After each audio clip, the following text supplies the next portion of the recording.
하나님의 전에 나오신 사랑하는 성도들을 주님의 이름으로 축복하며 환영합니다. 오늘은 사순절 기간이기도 하고 사순절 기간 중에 있는 종려주일이기도 합니다.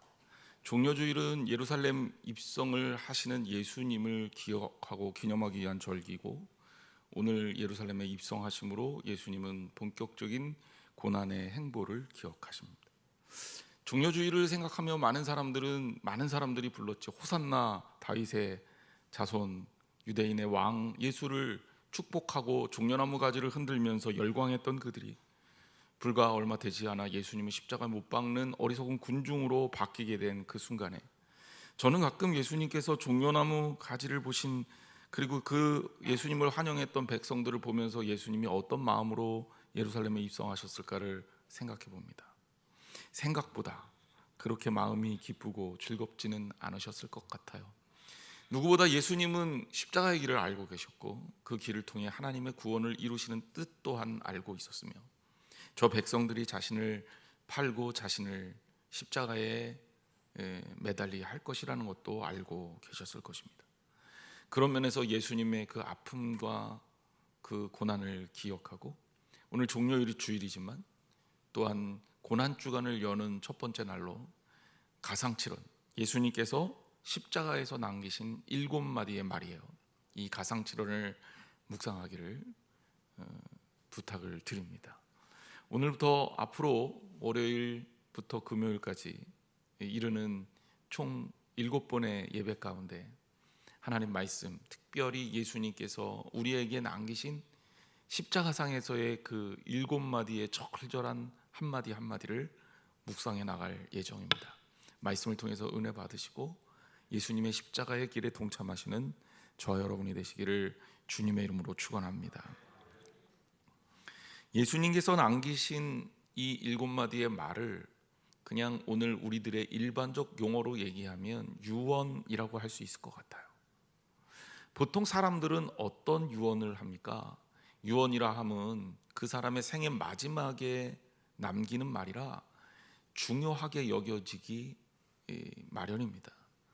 우리들처럼 보통 사람들에게도 유언은 중요한데, 예수님의 유언이라고 한다면 우리는 과연 어떤 마음으로 그 유언을 들어야 될까 생각해 봅니다.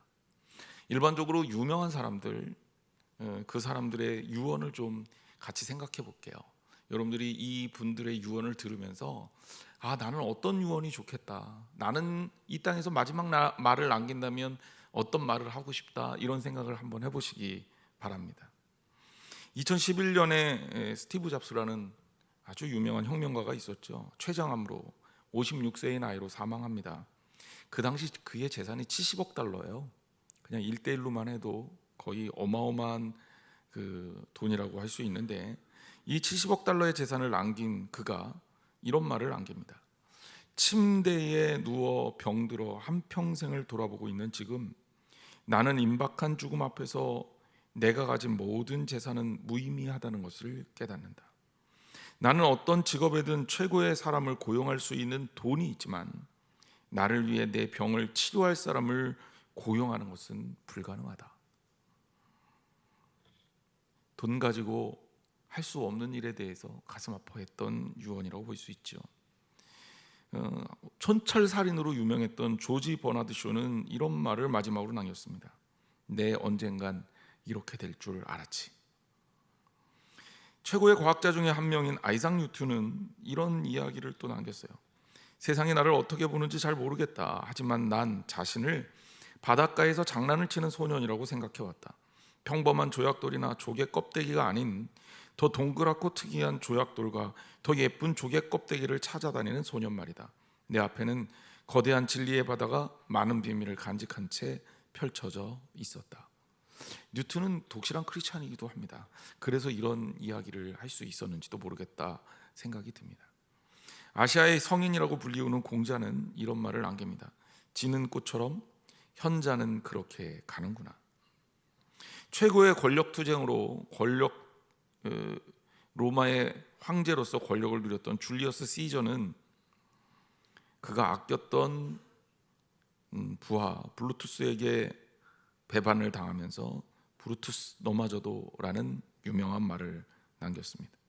권력이 권력으로, 권력의 배신으로 마무리되는 순간이었던 거죠. 프랑스 무신론 철학자 볼테르는 임종의 순간에 이렇게 얘기했습니다. 나는 이제 죽어야 한다. 나는 하나님과 사람에게 버림을 받았다.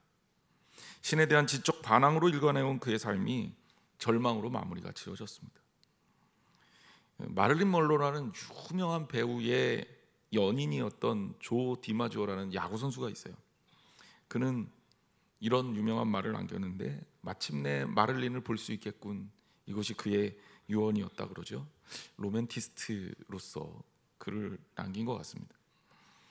저는 사실 이 사람의 유언을 가장 마음에 들어 했는데, 이 데카르트라는 철학자입니다. 그는 마지막으로 이런 유언을 남겼어요. 자, 이제 출발해야지. 여러분은 마지막 날을 남긴다면 어떤 말을 남길 것 같습니까? 아니, 이 중에 유언을 좀 고르신다면 어떤 유언이 제일 마음에 드세요?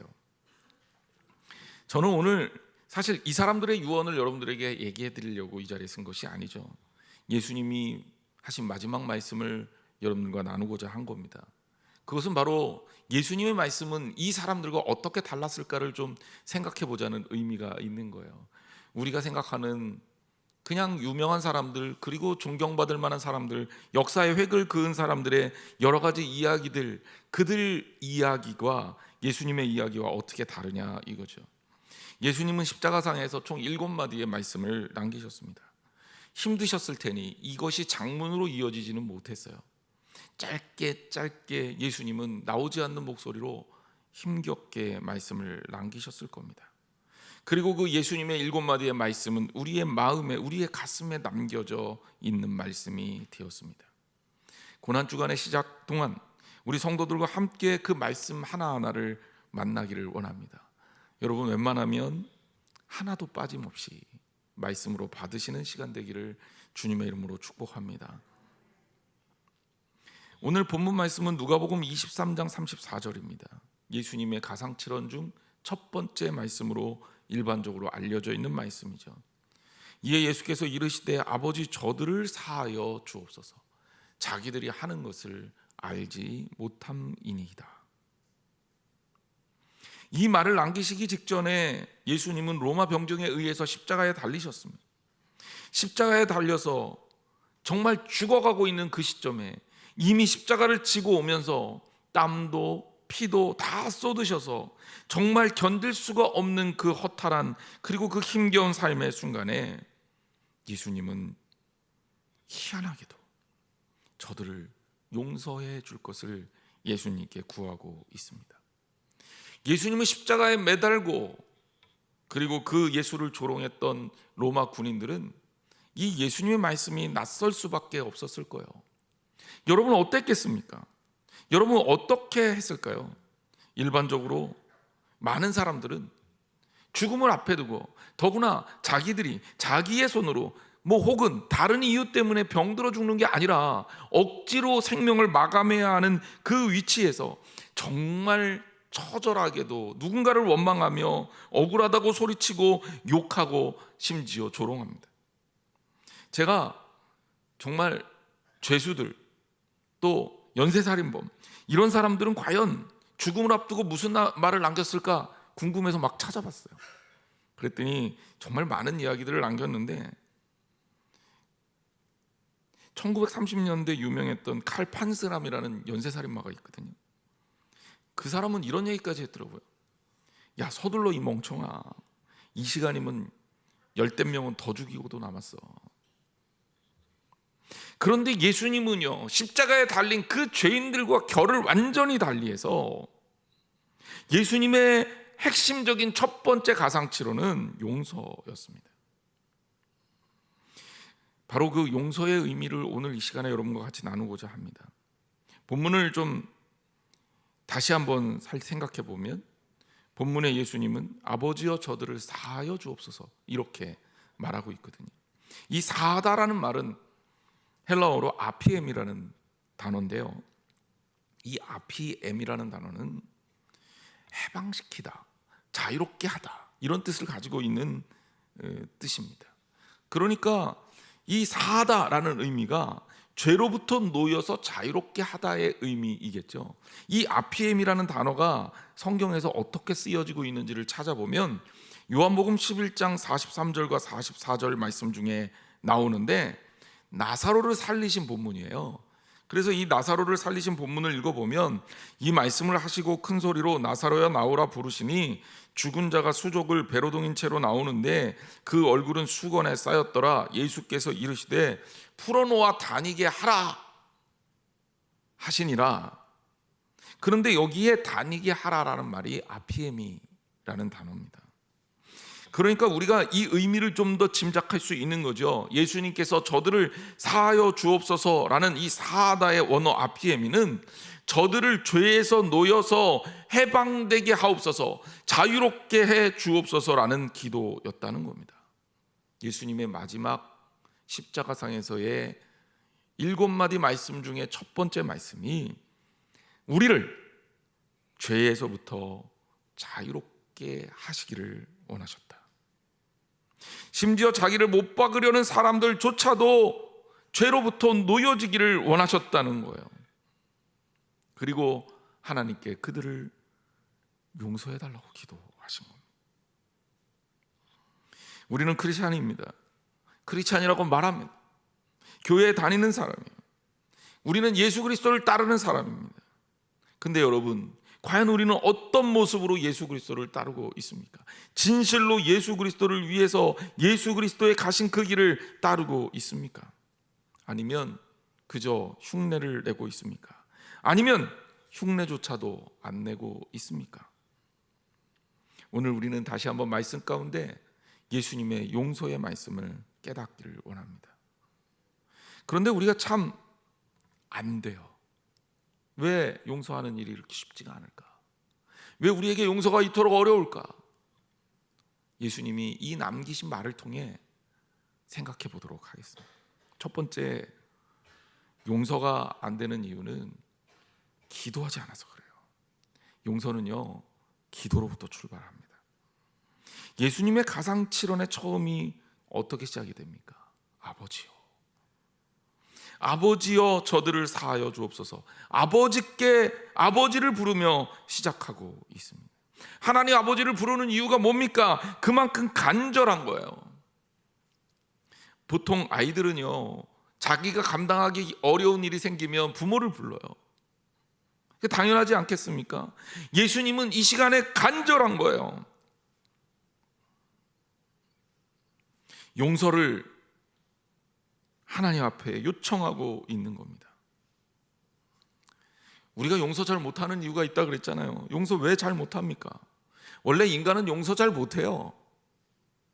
용서하기보다는 누군가를 미워하고 원망하는 일이 훨씬 쉬워요. 익숙합니다.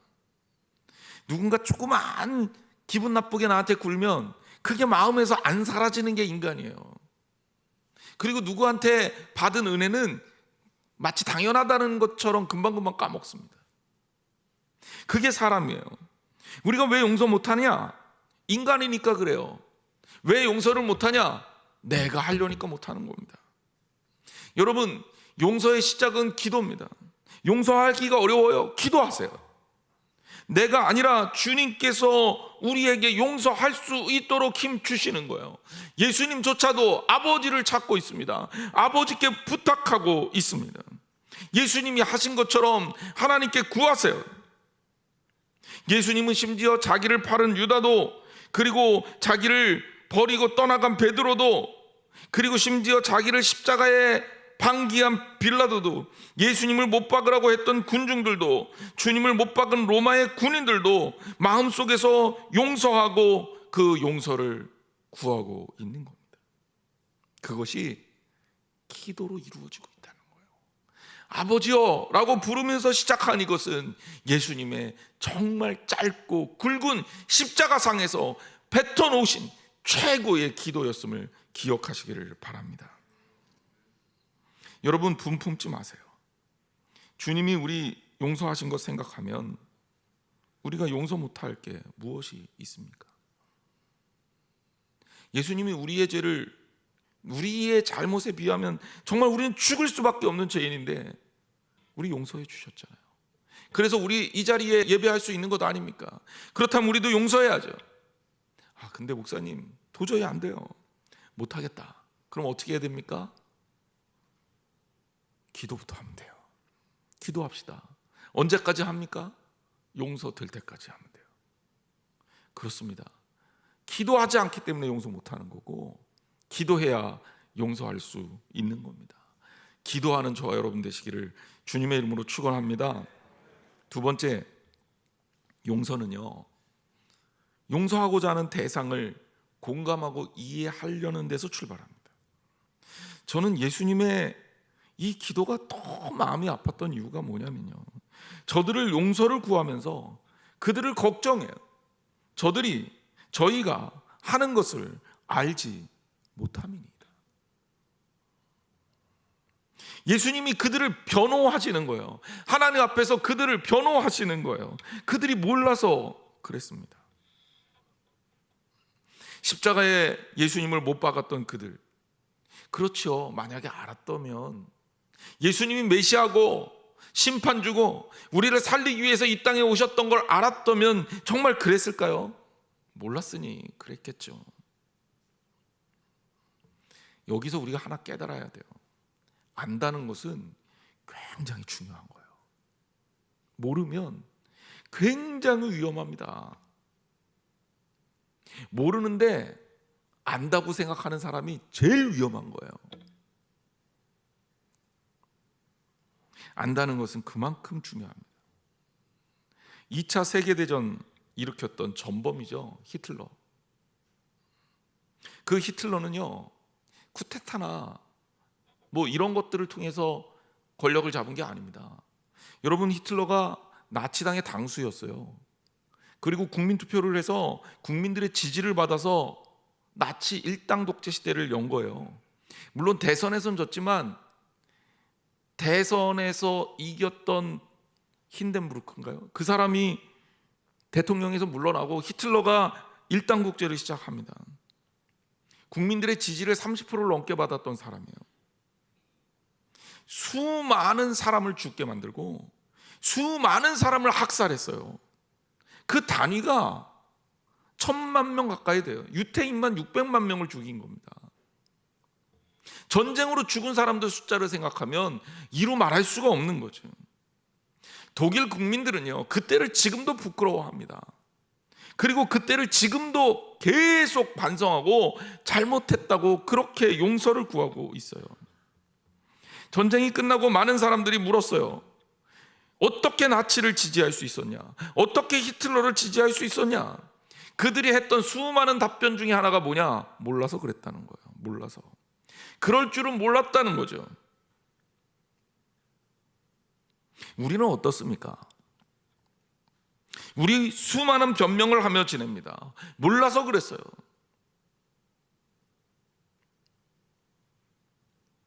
여러분, 모르는 것은 우리로 하여금 어리석은 판단을 하는 단초가 됩니다.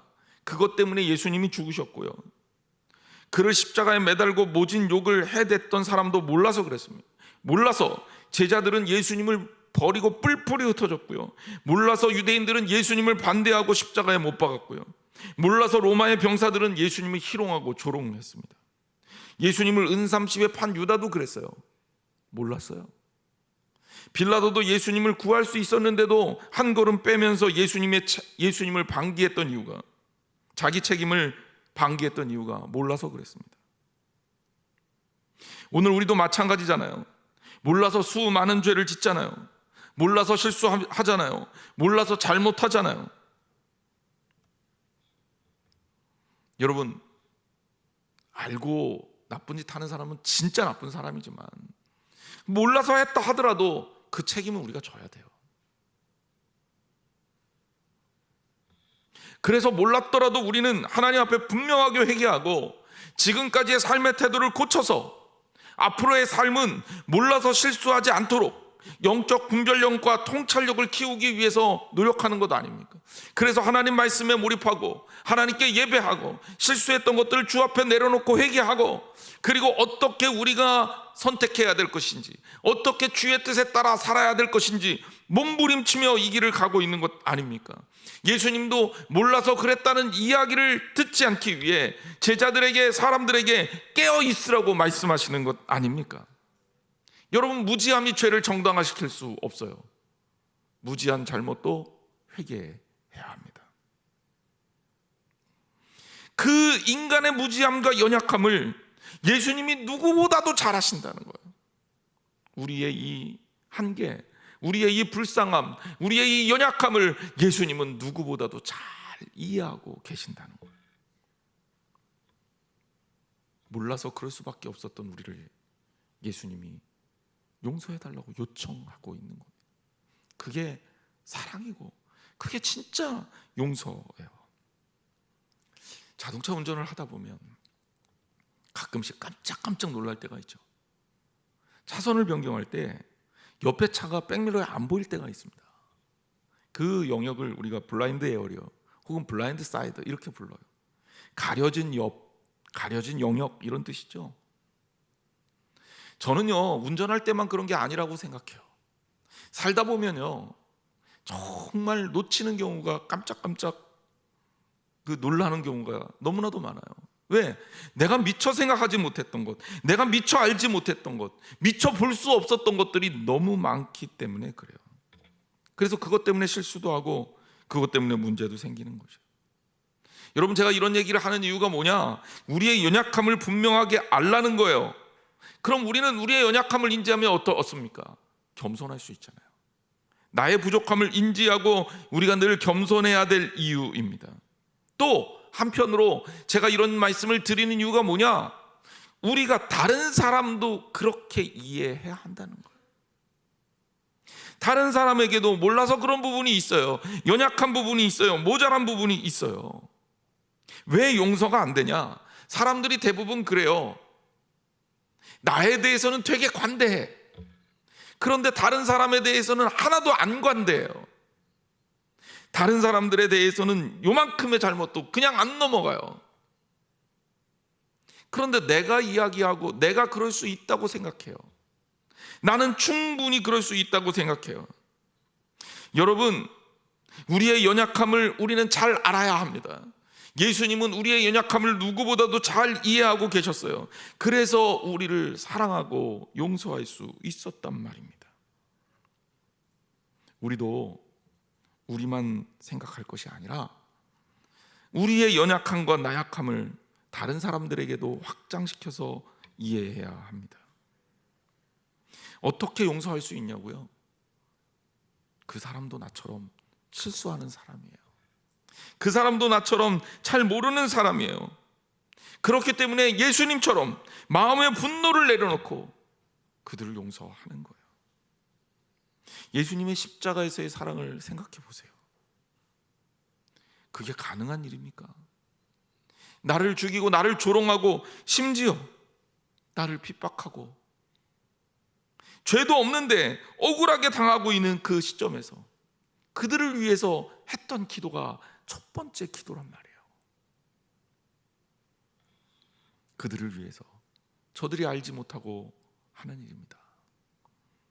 이렇게 말씀하신 예수님의 사랑을 여러분 기억하시기를 바랍니다. 세 번째, 우리가 왜 용서가 잘 안 되냐? 내가 하려고 그래서 그래요. 내가 하려고. 용서는요, 하나님으로부터 오는 거예요. 노래 위에 날개 위에라는 노래가 있습니다. 노래 위에 날개 위에가 아니라 노래의 날개 위에죠. 제가 옛날부터 이거 하여튼 헷갈렸어요. 근데 여기에 이 노래의 작사가가 있어요. 독일의 시인 하일리히 하이네라는 사람인데, 그가 임종할 때 이런 말을 남겼다 그래요. 하나님은 나를 용서하실 것이다. 왜냐하면 용서는 그분의 직업이기 때문이다. 얼마나 평소에 죄를 많이 져서 찔렸으면 이런 말을 했을까라는 생각도 합니다. 그런데 저는 이 사람의 이 이야기 속에서 굉장히 중요한 포인트를 깨달았어요. 용서가 하나님으로부터 온다는 거. 그동안 왜 내가 용서가 잘 안 됐을까? 정말 힘들어. 용서한다고 마음 먹었다가도, 용서하려고 하다가도 얼굴 보면 화가 또 나. 저만 그런 건 아니라고 생각하는데 여러분 그렇잖아요. 내가 누군가를 용서하는 일이 너무 힘든 일입니다. 근데 힘든 게 맞아요. 왜냐하면 용서가 내가 할 수 있는 게 아니거든요. 용서는 하나님이 우리에게 내리시는 명령이자 사명입니다. 그렇기 때문에 우리는 어려운 상황 속에서 용서해야 합니다. 사랑할 수 없는 상황 속에서도 사랑하는 것처럼 말입니다. 본문의 맥락을 읽어보면 이분은 더 분명하게 나옵니다. 성경 말씀을 읽어봅시다. 누가복음 23장 33절과 34절을 우리 같이 한번 읽어볼게요. 시작. 해골이라 하는 곳에 이르러 거기서 예수를 십자가에 못 박고 두 행악자도 그렇게 하니 하나는 우편에 하나는 좌편에 있더라. 이에 예수께서 이르시되 아버지 저들을 사하여 주옵소서. 자기들이 하는 것을 알지 못함이니이다 하시더라. 그들이 그의 옷을 나눠 제비 뽑을세. 어떤 느낌입니까? 자, 33절 말씀을 보세요. 최악으로 치닫고 있습니다. 해골 골고다라고 하는 곳에 이르렀어요. 거기서 예수님은 어떤 취급을 당합니까? 십자가에 못 박힙니다. 그리고 예수님을 가운데 세우고 좌우편에 정말 흉악한 죄인들을 십자가에 같이 못 박아요. 너가 이 사람들보다 더 나쁘다, 이런 의미 아니에요. 보통 가운데 누구 세웁니까?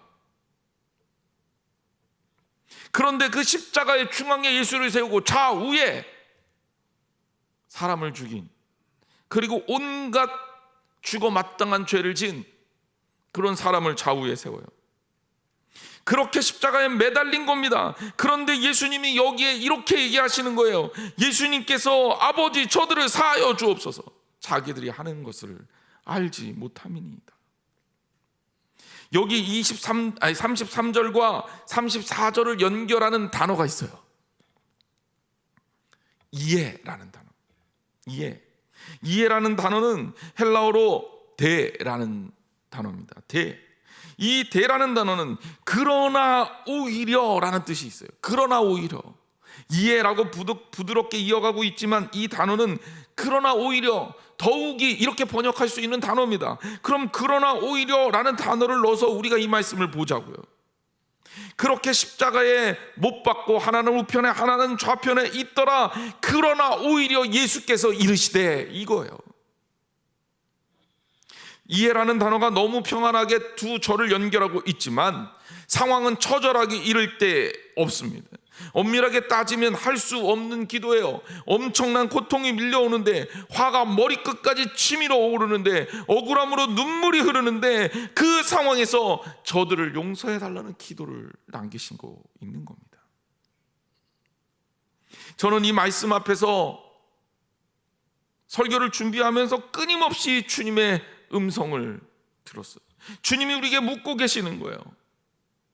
내가 그들을 용서하고 있는데, 내가 용서하기 위해서 그들을 위해 기도를 하고 있는데 너는 용서할 수 있겠니? 주님 못해요.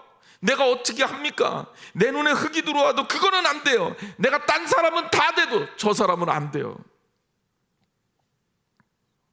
그러나 우리가 알아야 될 것이 있습니다. 주님이 우리의 마음과 느낌 상태를 묻고 있는 게 아니에요. 저는 이 말씀의 맥락을 보면서 다시 한번 깨닫습니다. 용서는 명령입니다. 주님의 뜻이에요. 너 할 수 없는 거 이미 아셔요. 우리 안 되는 거 주님이 아신다니까요. 하지만 하나님은 용서를 명령하십니다. 베드로가 예수님께 묻잖아요. 예수님 얼마나 용서할까요? 내가 한 3번쯤 하면 엄청 잘하는 것 같은데 그쯤 하면 됩니까? 예수님 뭐라고 대답하십니까? 아니야, 70번씩 7번이라고 해. 아니 70번씩 7번 490번을 용서하라고요? 한 사람이 490번 누구에게 잘못하기도 어렵겠네. 그런데 그거 안 되는 거 알면서, 베드로 못할 거 알면서 예수님이 그렇게 명령하십니다. 왜? 이 용서는요, 우리가 하는 용서가 아니에요. 이 용서는요, 우리가 폼 잡고 내가 용서해 줄게, 이런 용서가 아니에요. 이 용서는 오직 주님이 하실 수 있는 용서입니다. 그리고 우리는 어떻게 용서하는 거냐? 주님의 마음을 품을 때 용서가 되는 거예요. 내 감정으로, 내 생각으로, 내 판단으로, 내 잘난 머릿속에서 안 됩니다. 주님이 주시는 마음을 우리 안에 품을 때 용서가 되는 겁니다. 얼마나? 70번씩 7번 끝없이 계속 이렇게 할 수 있는 이유는 주님께서 그렇게 하셨기 때문이에요. 사랑하는 성도 여러분, 주님을 따르는 제자 아닙니까? 주님을 따르는 사람 아닙니까? 주님이 우리에게 원하시는 그 용서, 우리가 주의 말씀 따라 같이 하기를 주님의 이름으로 축원합니다. 다시 한번 결론적으로 말씀을 드립니다. 우리 왜 용서 못합니까? 기도를 충분히 안 해요. 그러니까 용서가 안 되는 거예요. 용서할 수 있을 때까지 기도해 보세요. 주님이 용서할 수 있게 하시지 않겠습니까? 나를 위해서, 내 앞길을 위해서, 내 문제를 놓고 해결해 달라는 기도는 하지만 우리 용서해 달라는 기도 얼마나 합니까? 저 사람 용서할 수 있게 해달라고 얼마나 기도합니까? 그런 기도 많이 안 해요.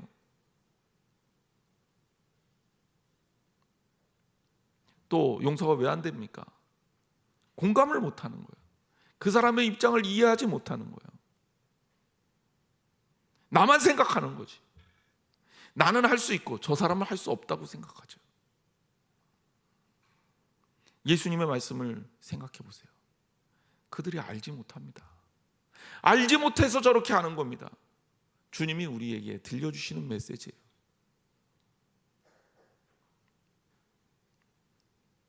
그리고 용서가 왜 안 됩니까? 내 힘으로, 내 의지로, 내 잘난 머리로 하려고 그러니까 안 돼요. 이놈의 감정은 그렇게 흘러가지 않거든. 그러니까 주의 말씀을 내 마음에 품고 주님이 나를 통해 일하시도록 하면 내려놓을 수 있어요. 하나님이 용서의 하나님이거든요. 예수님은 십자가에 달려 돌아가시면서 우리를 갈보리 언덕으로 초청하십니다. 가장 비극적이고 가장 저주스러운 그 자리가 세상에서 가장 거룩하고 가장 아름다운 축복의 장소가 되었기 때문에 거기에서 우리의 허물과 우리의 죄를 담당하시고 그리고 못 박히신 하나님 아버지께 드렸던 기도를 들으십시오. 아버지여, 저들을 사하여 주옵소서. 그들이 하는 일을 알지 못하고 있습니다. 예수님의 기도를 여러분 가슴속에 새기십시오. 이제 용서합시다. 이제 내려놓읍시다. 서로 용납합시다. 더 뜨겁게 사랑합시다.